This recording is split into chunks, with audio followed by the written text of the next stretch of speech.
Bueno, ahora sí vamos al FOBAPROA. Vamos primero al documento y luego vamos a... Sí, el video. Y luego vamos con Pablo.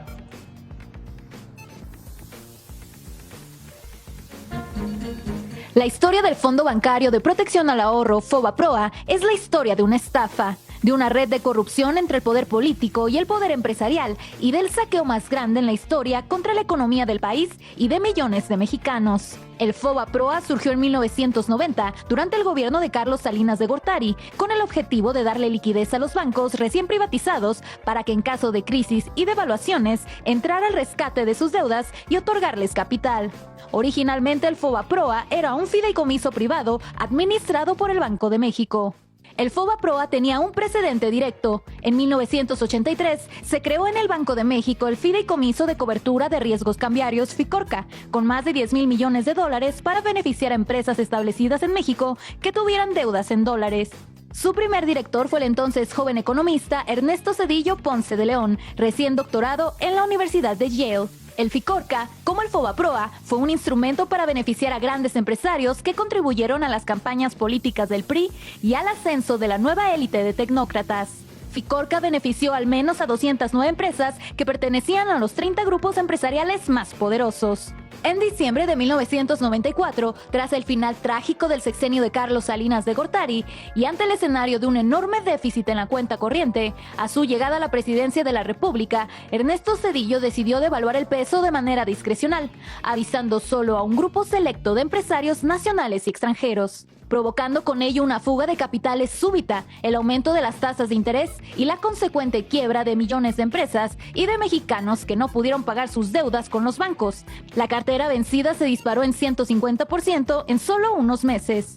El efecto fue tal que entre 1994 y 1996, la población en pobreza aumentó en 17 millones de personas, para sumar un total de 64 millones de personas en pobreza. Como consecuencia del error de diciembre, durante ese sexenio la moneda mexicana perdió más de la mitad de su valor, pasando de 3.4 pesos por dólar a 9.4 pesos por dólar. El gobierno de Ernesto Zedillo decidió endeudarse con 50,000 millones de dólares frente al gobierno de Estados Unidos y del Fondo Monetario Internacional, elevando a 164,000 millones de dólares la deuda externa, cifra sin precedente en la historia del país. Zedillo firmó una carta de intención con el FMI para acelerar el proceso de privatización de empresas estatales, elevar las tasas de interés de manera inusitada, lo que provocó la quiebra de cientos de miles de familias y generó el famoso efecto tequila de la recesión económica mexicana.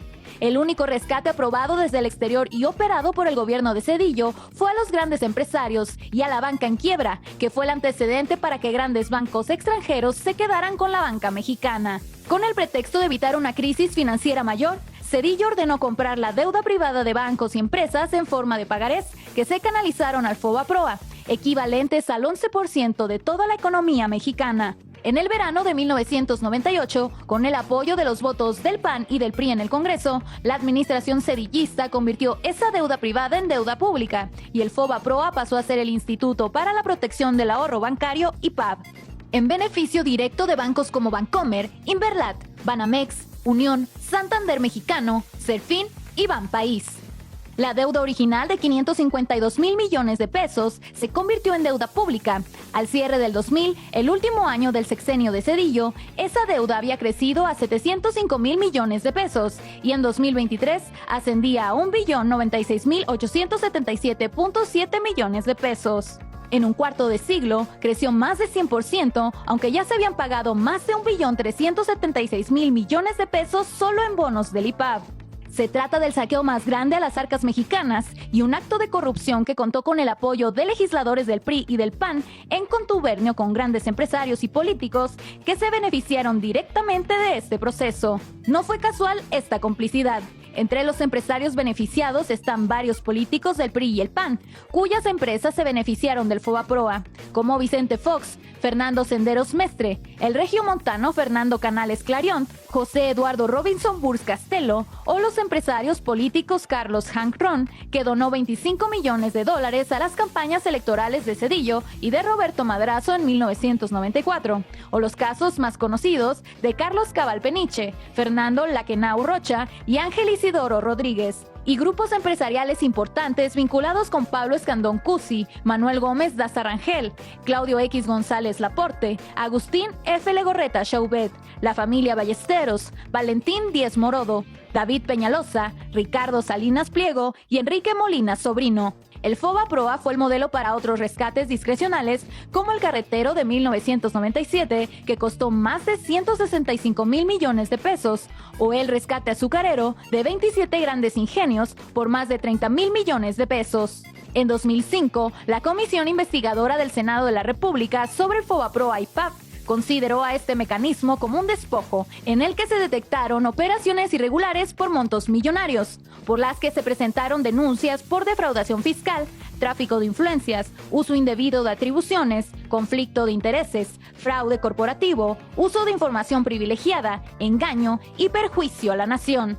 Hasta Carlos Salinas de Gortari, ex jefe de Cedillo y padre del neoliberalismo, calificó al FOBAPROA en su libro La década perdida como una capitulación y entrega de áreas fundamentales de la economía a extranjeros.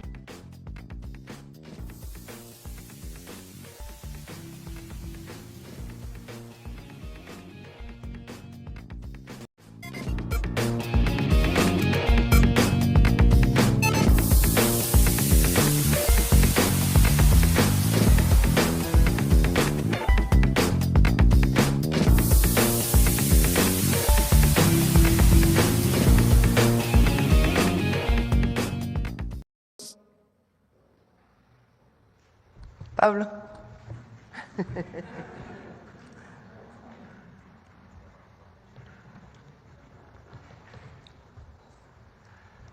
Muchas gracias, Presidenta.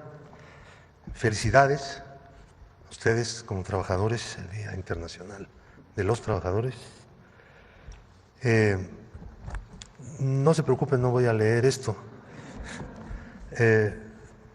Lo que acabamos de ver es una buena exposición sintética de una tragedia que se pudo haber evitado con un poco de sentido de responsabilidad con el pueblo de México, con un poco de patriotismo y con un mucho de valor y decisión a la altura de las circunstancias, que nada de eso predominó en el poder de entonces.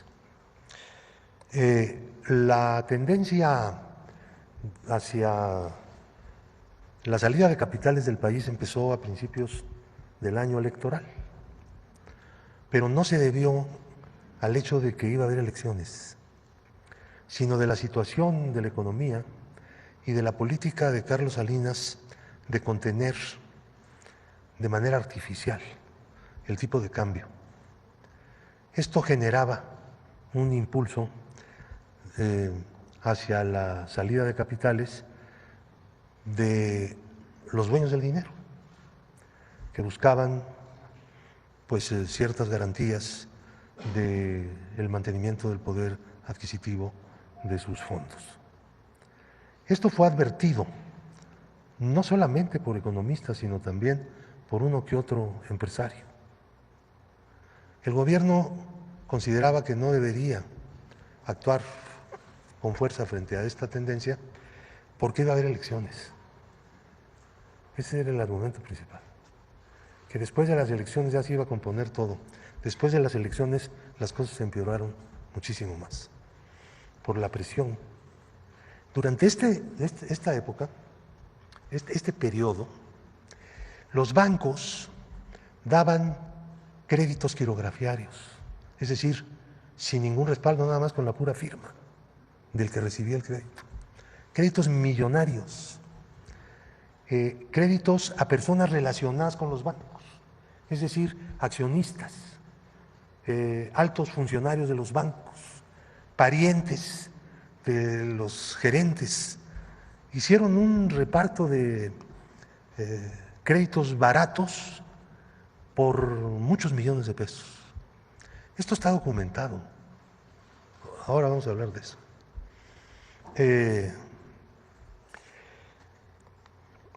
Claro, en el momento en que estalla la crisis, el secretario de Hacienda dice, y el nuevo presidente dice, es que no sabíamos nada de los bonos que había Estados Salinas emitiendo. ¿Cómo que no sabían nada si eran miembros de ese gobierno?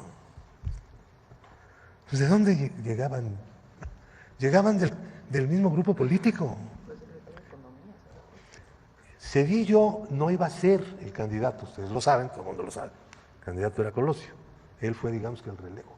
Pero Zedillo era el coordinador de la campaña de Colosio. Entonces había estado en el gobierno directamente, tenía conocimiento de eso. Su carrera como funcionario alto, pues fue en el fideicomiso para cubrir los riesgos cambiarios, que era pues un instrumento para sustituir confianza por soluciones a los problemas de deuda en dólares de los empresarios. Perdón. Entonces, veamos cómo se hizo, cómo se construyó este edificio de FOBAPROA. El FOBAPROA empezó a operar dando bonos, fondeando a los bancos que tenían dificultades de cobro.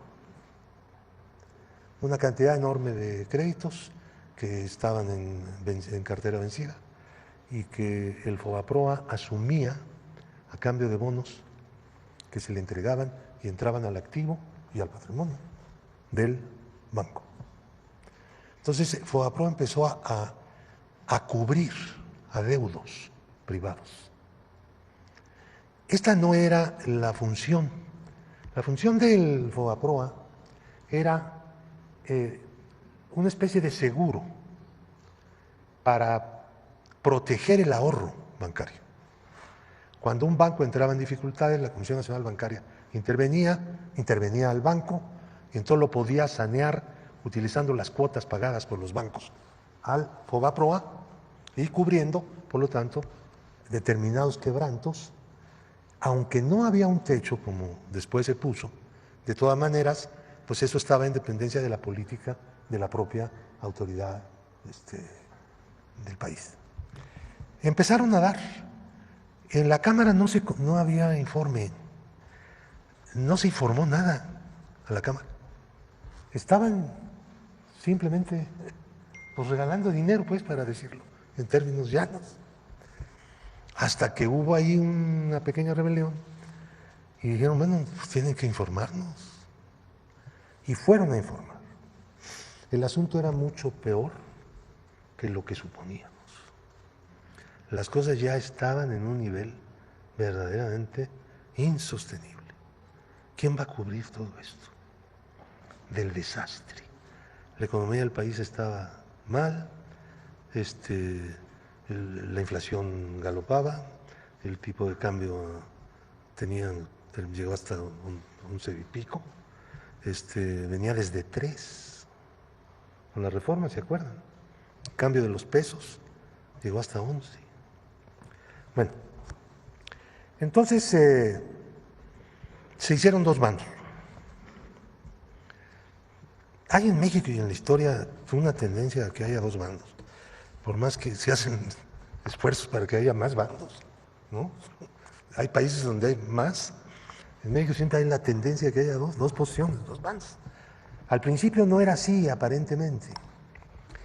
La primera proposición era mantener la política que se había iniciado con el programa de rescate. Cubrir sobre la base de unas reglas muy laxas los créditos que los deudores, los grandes deudores, no podían pagar. El programa para pequeños deudores era aparte. Lo separaron, porque eran cantidades mucho menores y el regateo era mucho mayor, o sea, al pequeño deudor le tocaba cubrir un porcentaje mayor del adeudo por una razón, porque muchos de ellos eran hipotecarios. ¿Y qué? Si no pagaban, perdían la casa. Entonces los podían extorsionar, vamos a decir, así. Entonces, ese programa que todavía subsiste como el rastro, como un adeudo, nunca tuvo una importancia grande. Ellos presumían mucho de su programa de pequeños deudores, pero les salió baratísimo y los pequeños deudores pues tuvieron que pagar una buena parte. Los grandes deudores, pues no. Así no fue la historia. Era muy laxa la norma. Entonces, la segunda propuesta era que el gobierno de México asumiera acciones sin derechos corporativos, que los dueños de los bancos siguieran manejando los bancos y el gobierno no interviniera en la administración. Tuviera, con la emisión de bonos, una parte, la parte necesaria de acciones para fortalecer el activo de los bancos y que estos siguieran operando. Con el tiempo, una vez que los bancos empezaran otra vez a tener utilidades, que era previsible que dentro de un determinado tiempo, pues lo obtuvieran. Entonces, con las ganancias, productos de las utilidades de esas inversiones de capital, de esas acciones, empezarían a amortizar las mismas acciones. Entonces, no sabíamos exactamente cuánto tiempo iba a durar, pero desde luego no 25 años, era imposible. Si se hubiera resuelto se hubiera empezado a resolver en el momento en que, como ocurrió, los bancos empezaran otra vez a tener utilidades. Ahora tienen unas utilidades grandísimas, pero no amortizamos nada. Nada. Un año después en Japón, esta propuesta se aplicó, la que yo presenté. Y les fue bien, digo, dentro de lo que cabe, tenían una crisis espantosa, pero salieron.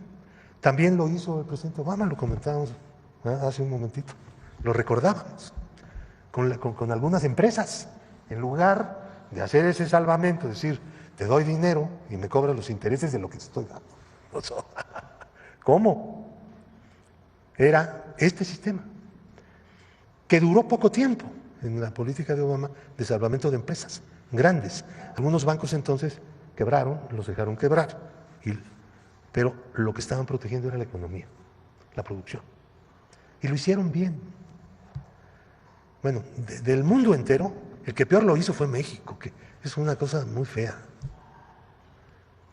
Porque ahí está la deuda. Dicen algunos políticos del viejo régimen, que la deuda de un país no se paga nunca. ¿Cuál es el problema? ¿Cierto? No se trata de eso, no se paga nunca. ¿Saben por qué? Porque se paga todos los días. Porque nadie se hace pobre por deber, se hace pobre por tener que pagar los intereses de lo que debe. Esa es nuestra historia, es nuestra realidad.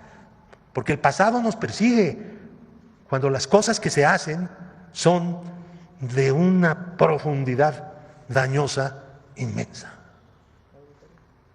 La auditoría. Vamos a aterrizar ahí. Bueno, entonces había dos proposiciones. La proposición que ganó, el PAN estaba ahí nadando y finalmente pues, no era cierto. Estaba en la misma propuesta. Reconocer la deuda de FOBAPROA. Y la nuestra, en esa época, el presidente del PRD era Andrés Manuel, justamente. Yo la presenté y dije, bueno, esto que acabo de explicar. Es importantísimo tener presente que había dos propuestas, que no era fatal reconocer la deuda. El Congreso tiene la facultad de reconocer la deuda, pero las deudas no se pueden contraer si no son para inversiones que generen ingresos. Eso dice la Constitución. ¿Sí? Aceptar la deuda era inconstitucional. Bueno, dice Zedillo que se auditó el FOBAPROA y que se entregaron los resultados en su momento. Miente feo. Miente feo. ¿Eh? Hay varias formas de mentir. Miente feo. Aquí está el que no quisieron entregar. Entregaron en la Cámara un disco encriptado. Tenía 5 llaves. 5 llaves. Larguísimas. Aquí están los 5 passwords. Entonces, le dieron una al PRD, otra al Verde, otra al PT, otra al PRI y otra al PAN. Para poder desencriptar, había que tener las 5. Nosotros, después de una acción política, tomando en cuenta que los candidatos, tanto del PRI como del PAN, pues tenían que dar respuesta a la exigencia de que dónde está la llave del disco, ¿no? Pues sí. Hablando de línea. Sí. Entonces, Cuauhtémoc inmediatamente intervino y dijo, a ver, mi aliado que tengo ahí, que era el PT, pues se suelta y además ellos estaban de acuerdo, no había que presionarlos. Los del PAN dieron una llave que no era Fauci Handam. Ese es bueno para esas cosas, ¿no? La entregó, pero era falsa. Entonces se generó un conflicto interno en el PAN, diciendo, ¿pero qué les pasa? Estamos en vísperas de una elección y ustedes jugando con esto. Entonces entregaron la llave. Entonces ya teníamos 4 llaves, pero imposible de abrir. Hacíamos cuentas y nos tardamos un año con las máquinas que teníamos. Entonces le pedimos ayuda a un científico bueno para estas cosas y empezó a trabajar y avanzó algo en la descriptación o desencriptación. Pero de repente dijo, oye, yo ya no puedo trabajar más, tengo muchas cosas y ya me tengo que detener. Entonces el jefe, el ciberjefe que teníamos en el grupo parlamentario, Hilario Juárez, se puso a trabajar a partir de lo que su amigo, ese científico, son egresados de la Facultad de Ciencias, son físicos. Y se tardó también un poco, y trabajaba. Y un día, ¡wow!, apareció lo que estaba encriptado, apareció el reporte de la auditoría con los créditos que consideraban pues crimen, delito. Lo subimos a la página, ¿no?, para que cualquiera lo pudiera consultar. Este documento fue público. Estuvo en la página de la Cámara meses. Cuando vino el cambio ahí de presidencia, llegó una priista a ser presidenta de la Cámara, ordenó que quitaran eso, por favor. ¿Qué es eso? De tener ahí como trofeo este documento que se negaban a entregar, a abrir. Tiene aviso de confidencialidad.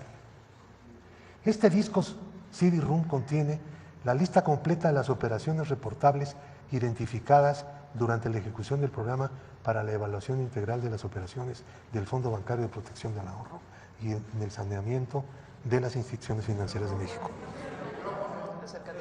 Perdón. Súbele. Perdón. Entonces dice, al momento en que usted tenga acceso a la información confidencial, lo que leías cuando desencriptabas, ¿no? Pero ya llevamos meses en esto. Y se negaran a entregar. Dice, mediante el uso de las claves o contraseñas contenidas en los sobres adjuntos, se obliga a, 1, preservar la confidencialidad de la información confidencial. Vaya. 2, utilizar la información confidencial exclusivamente para los fines previstos en los artículos 5 y 7 transitorios de la Ley de Protección al Ahorro Bancario, que ya se habían adelantado protegiendo esto, ¿no? Y abstenerse de divulgar por cualquier medio la información confidencial. En caso de que la información confidencial llegara a estar en el dominio público, las instituciones de crédito y sus clientes podrían sufrir daños irreparables. ¿Pues cuáles? Que los metieran a la cárcel. No los iban a meter a la cárcel, ya estaba todo planchado. Como no los metieron, ahí traigo otro documento. Si llegara a divulgarse por cualquier medio la información confidencial, podrían verse afectadas ciertas investigaciones de carácter administrativo y judicial. Al contrario. Esta era la presión para el MP, pero no funcionó. Ellos tenían el MP. Michael McKee, o Mackay, como quieran, no acepta responsabilidad alguna por cualquier daño o prejuicio causado a terceros como consecuencia del uso o revelación indebida de la información confidencial. Y aquí está la lista. Bueno, quiero decirles que esto que no querían entregar, en efecto no es una cantidad muy grande, pero sí más o menos pesada. El problema es que esto violaba la regla laxa de ellos mismos. No obstante lo cual, cubrieron estos créditos. La regla de ellos era impresionantemente favorable para los grandes deudores, los empresarios y todo eso, especuladores. Esto estaba fuera de ellos y nunca pudieron explicar por qué Fobaproa en su comité que tenían aprobó esto. Nunca. No dieron la menor explicación. Saben que esto no iba a ser conocido nunca con el sistema del encriptamiento con 5 llaves, ¿no? Con el PRI que dijera no.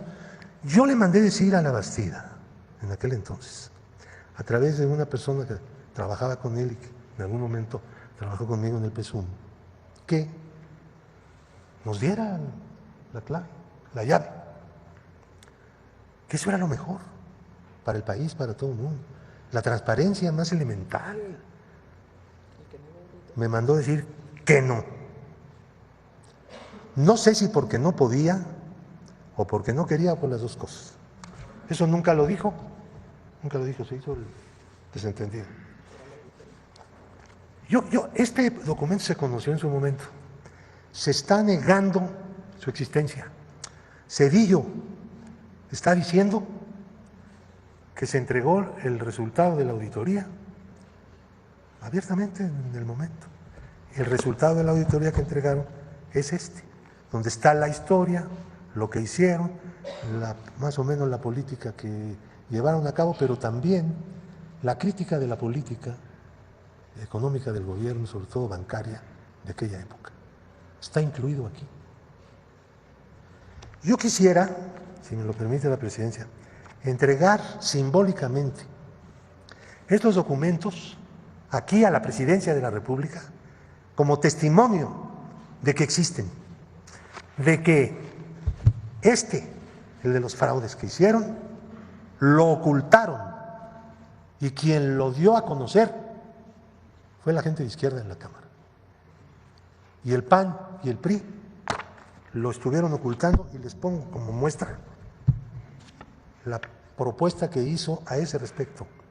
El 23 de marzo del año 2000, Fauci Handam, que había sido el negociador ahí en el grupo,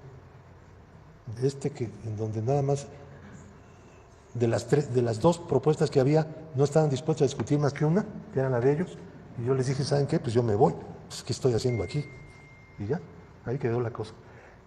Y Medina Plasencia, que era el coordinador del PAN, presentaron el 23 de marzo de 2000 un documento propuesto al Pleno de la Cámara, donde la Cámara de Diputados se deslindaba de la publicación de las operaciones reportables, que es este documento que habíamos publicado,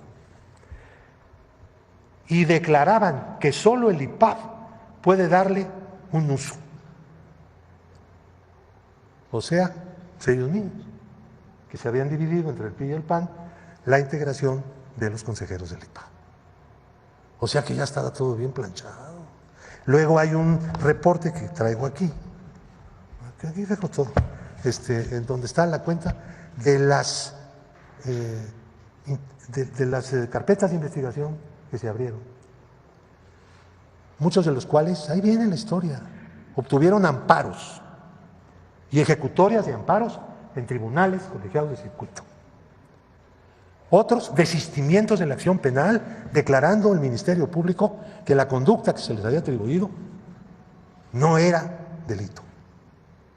Una maravilla, ¿no? Yo lo dejo aquí en la presidencia de manera simbólica para desmentir que la adhesión del gobierno de Zedillo era que la auditoría fuera transparente. No, la adhesión fue que no lo fuera. Y la complicidad del PAN no solamente en la votación que se hizo para reconocer la deuda gigantesca sino también para desconocer el contenido de este documento que no habían querido que fuera público. Y ahora no sé qué es lo que van a decir, pero como de simbolismo también está hecha la lucha política, que conste que esto se lo volvemos a presentar al pueblo de México a través de su presidenta como un testimonio de lo que hicieron innecesariamente para proteger los intereses de los grandes ricos y poderosos de este país. Gracias. Aquí lo vemos. Ya lo haremos público. Espérenme nada más. Espérense tanto. Vamos a poner una encuesta. Digo nada más para que se hizo en septiembre del 2024. Digo, para ver a quién escogieron como vocero la oposición, ¿no? Porque ahora su vocero resulta que es Zedillo. Pues miren nada más el vocero que escogieron. La encuestadora Encol preguntó el 24 de septiembre del 2024, de los siguientes personajes que le voy a mencionar, dígame por favor para usted quién ha sido el mejor presidente. 68% Andrés Manuel López Obrador, 6% Vicente Fox Quesada, 5% Enrique Peña Nieto, 4% Felipe Calderón Hinojosa. No, ya estar más abajo que Calderón está difícil. 4% Ernesto Zedillo, 3%, 4% Felipe Calderón Hinojosa, 3%, gracias por la corrección, Ernesto Zedillo Ponce de León. Le ganó ninguno. Salinas no lo pusieron, yo creo. Pero bueno, de todos esos se escogieron al que la gente recuerda como uno de los peores presidentes. Porque vale la pena nada más. Porque no sé si se han dado cuenta de que ahora todos hablan de lo mismo y reconocen a Zedillo. Y es importante, repito, para los jóvenes, porque para los que estamos más grandes nos acordamos de aquel terrible sexenio. Por supuesto de la noche neoliberal, pero de aquel terrible sexenio que le causó tanto dolor a millones de familias, que de la noche a la mañana pasaron sus deudas de poquito que debían al triple, al cuádruple, al quíntuple, por el incremento en las tasas de interés, deudas impagables para quien compró su casa con crédito, para quien pidió un pequeño préstamo para su negocio. A ellos no se les rescató, a ellos se les trató aparte y perdieron todo. Como bien decía uno de sus compañeros, hubo gente que se suicidó en aquella época por lo terrible que significaba de la noche a la mañana deber tanto dinero. Sin embargo, los grandotes, los bancos, grandes empresarios, todos recibieron sin ningún problema, de la noche a la mañana desaparecieron sus deudas. Deudas privadas convertidas en deuda pública. Como bien dice Pablo, cuando viene la crisis del 94, cuando entra Zedillo, se ha escrito mucho sobre esto, el propio presidente López Obrador tiene un libro del Fobaproa, donde vienen muchos nombres y cómo se dio esta situación. Muchos han escrito sobre esto. Algunas gentes, la mayoría cercanos a nuestro movimiento y otros nada cercanos, que han escrito sobre esto.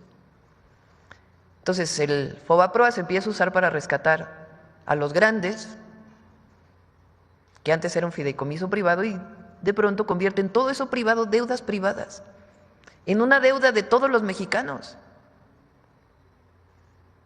que a la fecha seguimos pagando. A ver si nos da Edgar la deuda ahora del IPAVA. ¿Y cuánto se ha pagado? Que es más de $1 billón. Pero espérenme. ¿Perdón?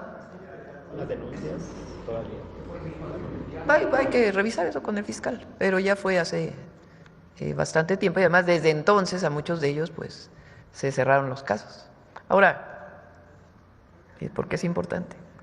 Ustedes digan, bueno, fue una mala decisión, como bien dice Pablo, no era la única propuesta y muchos otros países que tuvieron situaciones como estas optaron por opciones distintas para rescatar la economía. Fue discrecional a quién apoyaban y a quién no. Eso lo dice la propia Auditoría Superior de la Federación en el 98. No solamente fue una mala decisión, sino que además a quienes rescataban era absolutamente discrecional. Vicente Fox, el siguiente presidente de México, se benefició del FOBAPROA a sus empresas, como muchos otros políticos. ¿De quién dependía? Pues de decisiones discrecionales, este sí, este no. Algunos que ni debían, también se les pagó. ¿Hubo transparencia? No. Entonces sí vale la pena recordar lo que fue aquella época. Mañana vamos a hablar de las represiones durante el sexenio de Zedillo. Ahora, sobre lo que dice Zedillo, bueno, es que ni vale la pena. ¿Qué es autoritarismo que el pueblo de México elija al Poder Judicial? Bueno, se cae por sí solo el argumento. ¿Cómo que cuando elige el pueblo es autoritario? Y cuando eligió él, porque recuerden que él cuando llega se quiere diferenciar de lo anterior y quita a todos los de la Suprema Corte. Votan el PRI y el PAN juntos. A todos los quita, cambia la Constitución y elige a 11, ¿no? ¿Quiénes estaban ahí? ¿Quién los eligió? Él. Él los decidió, porque él los propuso al Senado y el Senado los votó. Entonces, ¿cómo eso no es autoritarismo? Y que elige el pueblo la Corte es autoritario. ¿Cómo eso es destruir la democracia? Ahora sí que alguien me explique. ¿Cómo es que cuando decide el pueblo es autoritario y cuando decide uno solo es democracia? ¿Quién decidió quién se beneficiaba del FOBAPROA? Él y los suyos. En todo lo demás hay transparencia, pero además pues hay nomás las comparaciones y el reconocimiento del pueblo de México. Bueno, ahora sí vamos a las preguntas.